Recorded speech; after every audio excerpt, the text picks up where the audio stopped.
Hello friends, welcome to my channel. ఈరోజు మనం భారత ఆర్థిక వ్యవస్థ అంటే ఎకానమీలో పంచవర్ష ప్రణాళికలు అనేది చాలా ఇంపార్టెంట్. సో ఇది చూసేద్దాం. ఎగ్జామ్స్లో కూడా వచ్చే అవకాశం చాలా ఉంది. ఇందులో మనం కనుక బిట్స్ చూసుకుంటే కనుక ఫస్ట్ వన్ చూద్దాం. ఈ కింది ప్రణాళికల్లో ఏ ప్రణాళికను వ్యవసాయ నీటిపారుదల ప్రణాళిక అంటారు? అంటే ఇది చాలా ఇంపార్టెంట్. అలాగే కొద్దిగా కన్ఫ్యూజ్ అయ్యే ఛాన్స్ కూడా ఉంది. అంటే ఏ ప్రణాళిక? రెండో ప్రణాళికనా, మొదటిదా, నాలుగవదా, ఐదవదా? ఇది చాలా ఈజీ అండి.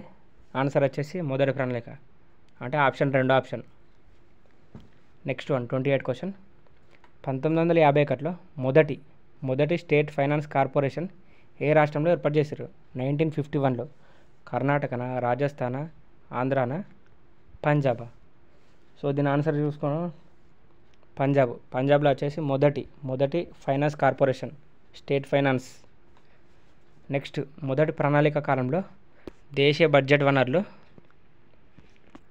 ఎంత శాతం కేటాయించారు? అంటే ఫస్ట్ ప్రణాళిక ఉంది కదా, ఇంతకుముందు చెప్పింది వ్యవసాయం గురించి, అందులో బడ్జెట్ వచ్చేసి ఎంత కేటాయించారు? ఎంత అంటే 73%, చాలా ఎక్కువే. ఇది చాలా ఇంపార్టెంట్ 30 క్వశ్చన్, చాలాసార్లు రిపీట్ అయింది. 4 రంగాల నమూనాను మహల్నోబిస్ ఏ సంవత్సరంలో ప్రతిపాదించారు? ఇది మనకు మల్టిపుల్గా అడుగుతారు. మహల్నోబిస్, హరడ్ డోమర్ ఇట్లాంటివి. అంటే 4 రంగాల నమూనాను మహల్నోబిస్ ఏ సంవత్సరంలో ప్రతిపాదించాడు? ఇందులో 4 ఆప్షన్లు ఉన్నాయి. ఆన్సర్ వచ్చేసి 1955, 1955. నెక్స్ట్ 31. ఈ కింది ప్రణాళికలో ఏ ప్రణాళికను పరిశ్రమల రవాణా ప్రణాళిక? ఇంతకుముందేమో వ్యవసాయ ప్రణాళిక మొదటిది, ఇందులో ఏమడుతుండు? పరిశ్రమలు రవాణా ప్రణాళిక. ఇది చూసుకుంటే కనుక మూడో ప్రణాళిక. ఆన్సర్ వచ్చేసి సెకండ్ వన్. ఇవి చాలా ఇంపార్టెంట్, చూసుకోండి. అంటే ఆప్షన్ రెండో ప్రణాళిక అనేది ఆన్సర్. ఆప్షన్ వచ్చేసి 1 ఆన్సర్. 31 వచ్చేసి 1. ఇక నెక్స్ట్ వన్, బోల్డ్ ప్లాన్ అని ఏ ప్రణాళికని పిలుస్తారు? బోల్డ్ ప్లాన్ అని రెండో ప్రణాళికను పిలుస్తారు. అంటే బోల్డ్గా ఆలోచించి ఆ ప్లాన్ చేసారు అన్నట్టు. ఇక నెక్స్ట్ వన్ 33. రెండో ప్రణాళిక కాలంలో ఈ కింది ఉక్కు కర్మాగారాలను స్థాపించారు? అంటే సెకండ్ ప్రణాళికలో ఏ ఉక్కు కర్మాగారాలు స్థాపించారు? ఇందులో చూసుకుంటే 4 కరెక్ట్ అండి. రూర్కెలా, బిలాయ్, దుర్గాపూర్, ఈ మూడింటిని కూడా రెండో ప్రణాళిక కాలంలో స్థాపించారు. ఇవన్నీ వచ్చేసి ఉక్కు కర్మాగారాలు. ఇది చాలా అభివృద్ధి చెందింది అప్పుడు. పైవన్నీ ఆన్సర్. ఇక నెక్స్ట్ 34.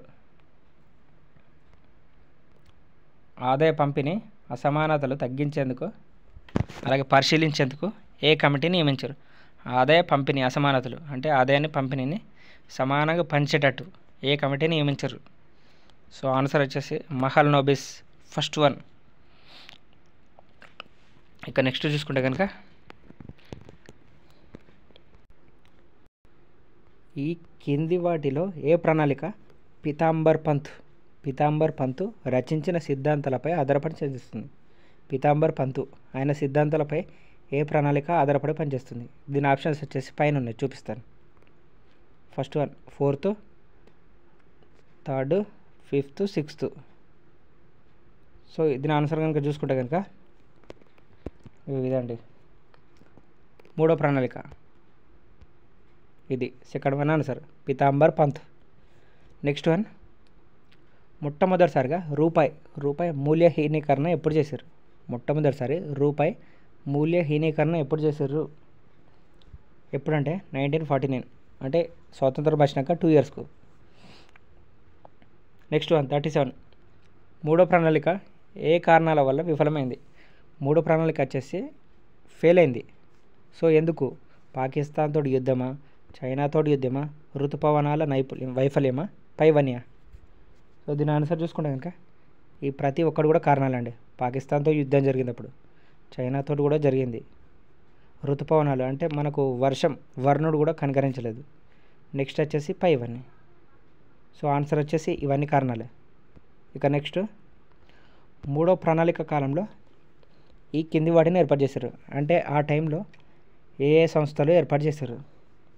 ఏ సంస్థలు అంటే యూటీఐ తెలుసు కదా, ఐడిబిఐ, ఎఫ్సిఐ, పైవన్నీ ఇవన్నీ కూడా ఏర్పాటు చేశారు 38. నెక్స్ట్ పశు ఘనాభివృద్ధి సమగ్ర పశు ఘనాభివృద్ధి పథకాన్ని ఎప్పుడు ఏర్పాటు చేశారు? దీన్ని వచ్చేసి ఎప్పుడంటే 1964 నుంచి 65 ఆ మధ్య ఏర్పాటు చేశారు. నెక్స్ట్ నారిమన్ కమిటీ సూచనల మేరకు బ్యాంకు స్కీమ్ను ఎప్పుడు ఏర్పాటు చేశారు అంటే నారిమన్ కమిటీ. ఈ కమిటీ వచ్చేసి చాలా ఇంపార్టెంట్, మనకు మల్టిపుల్ వస్తుంది. నారిమన్ కమిటీ వచ్చేసి 1969. నెక్స్ట్ వన్, 4వ ప్రణాళిక దేనికి ప్రాధాన్యత ఇచ్చింది? మీకు ఒకటే చెప్తున్నా, ఫస్ట్, సెకండ్, థర్డ్, ఫోర్త్ అట్లా కంటిన్యూగా ప్రణాళికలు వాటి ఇయర్ అవి దేనికి ప్రాధాన్యత ఇచ్చినాయి ఇవి చూసుకోండి. తప్పనిసరిగా ఒక 2 మార్కులన్నీ వచ్చే ఛాన్స్ ఉంది. తప్పనిసరిగా అడుగుతారు. ప్రీవియస్ పేపర్స్ కూడా చూడండి. అంటే ప్రణాళిక దాని లక్ష్యం ఏంటి, దాని ప్రాధాన్యత ఏంటి, అది ఇప్పుడు చూద్దాం. 4వ ప్రణాళిక దేనికి ప్రాధాన్యత ఇచ్చింది? దేనికంటే స్థిరత్వంతో కూడిన వృద్ధి, అంటే స్థిరత్వం రావాలి. నెక్స్ట్ వన్, 4వ ప్రణాళిక కాలంలో ప్రణాళిక సంఘం అధ్యక్షులు. మనకు ఈజీగా గుర్తుపెట్టుకోవాలంటే 4వ ప్రణాళిక కాలంలో ఎవరు ప్రధానమంత్రి? ఇంతకుముందుకే చెప్పిన ఇయర్స్ గుర్తుపెట్టుకోండి. ఇయర్స్ గుర్తుపెట్టుకుంటే అప్పుడు ప్రధానమంత్రి తెలుస్తుంది, అప్పుడు అధ్యక్షులు కూడా తెలిసిపోతారు. దీని ఆన్సరు ఇందిరాగాంధీ. ఇక నెక్స్ట్ వన్ చూసుకుంటే కనుక ఇది చాలా ఇంపార్టెంట్. గరీబీ హటావో అనే నినాదాన్ని 4వ ప్రణాళిక కాలంలో ఎవరు ఇచ్చారు? ఇంతకుముందుకే చెప్పిన, అది ఆన్సర్ వచ్చేసి కామెంట్ చేయండి. 4వ ప్రణాళిక కాలంలో చేపట్టిన ముఖ్యమైన పథకాలు ఇవి. 4వ ప్రణాళిక కాలంలో చేపట్టిన ముఖ్య పథకాలు, ఇది కూడా ఇంపార్టెంట్. గ్రామీణ పనుల కార్యక్రమం, గ్రామీణ పనులు ఆర్డబ్ల్యూపీ, ఇది ఓకే.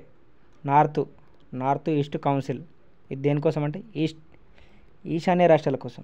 నెక్స్ట్ ఉపాధి హామీ పథకం కూడా అప్పుడే. సో పైవన్నీ ఆన్సర్ వచ్చేసి పైవన్నీ. నెక్స్ట్ 45వ క్వశ్చన్ వచ్చేసి కమాండ్ ఏరియా డెవలప్మెంట్ ప్రోగ్రామ్ ఏ ప్రణాళికలో ఏర్పాటు చేశారు? కమాండ్ ఏరియా డెవలప్మెంట్ ప్రోగ్రామ్ ఇది ఎప్పుడు అంటే 4వ ప్రణాళిక.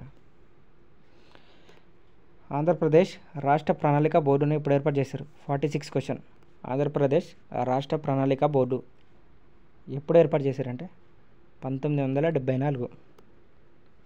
నెక్స్ట్ 47వ క్వశ్చన్, 5వ పంచవర్ష ప్రణాళిక రూపకర్త ఎవరు? 5వ పంచవర్ష ప్రణాళిక రూపకర్త చూడండి, 4 ఆప్షన్లు ఉన్నాయి.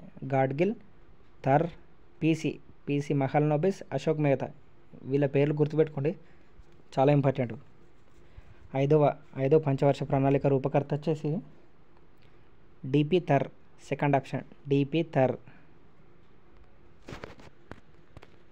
నెక్స్ట్ వన్, 20 సూత్రాల కార్యక్రమాన్ని ఏ ప్రణాళికలో అమలు చేశారు? 20 సూత్రాల కార్యక్రమం 20 ఎవరంటే 5వ ప్రణాళిక కాలంలో 20 సూత్రాల కార్యక్రమాన్ని ఏర్పాటు చేశారు. నెక్స్ట్ 5వ పంచవర్ష ప్రణాళిక కాలంలో ఏ పథకాలు అమలు చేశారు? 5వ పంచవర్ష ప్రణాళిక కాలంలో ఏవేవంటే కనీస అవసరాలు అంటే ఏంటి? గృహం, భోజనం, వస్త్రం అంటారు కదా, సో అవి. పనికి ఆహార పథకం, అంత్యోదయ పథకం, పైవన్నీ. ఇది ఆన్సర్ వచ్చేసి ఇవి ఫోర్త్ వన్ పైవన్నీ. అంటే ఇవన్నీ అమలు చేసేసారు. అంటే కనీస అవసరాలు, పనికి ఆహార పథకం, అంత్యోదయ పథకం. నెక్స్ట్ వన్,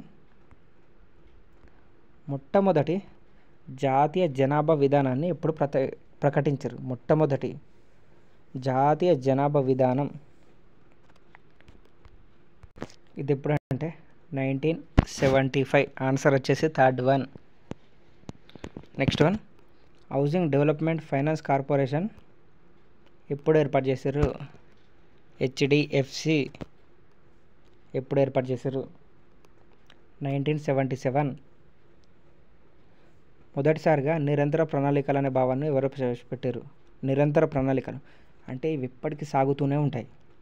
ఇది చాలా ఇంపార్టెంట్ క్వశ్చన్. దీని ఆన్సర్ గున్నార్ మిర్దాల్. ఇక నెక్స్ట్ వన్, నిరంతర ప్రణాళికలను భారతదేశంలో ఎవరు ప్రవేశపెట్టారు అంటే ఇదేమో గున్నార్ మిర్దాల్.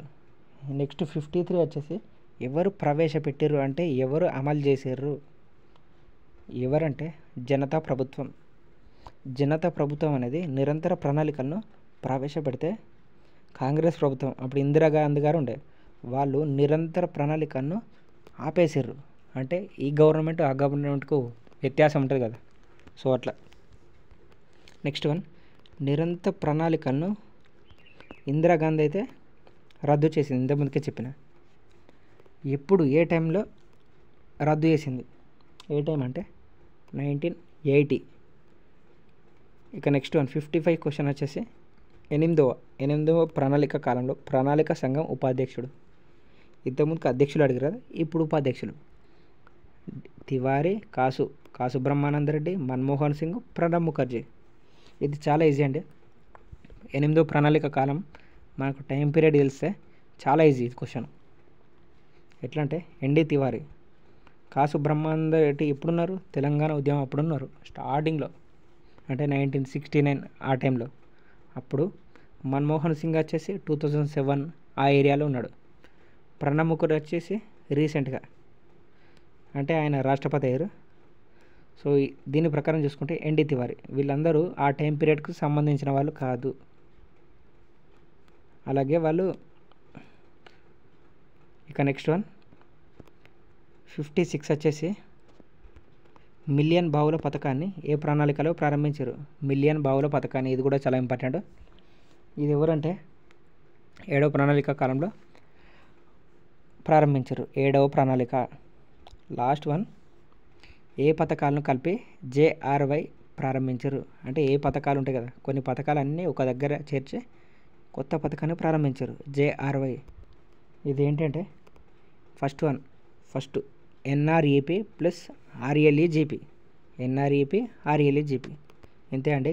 నేను వీలైనప్పుడల్లా బిట్స్ చేస్తూనే ఉంటాను, మీకు ఉపయోగపడితే లైక్, షేర్.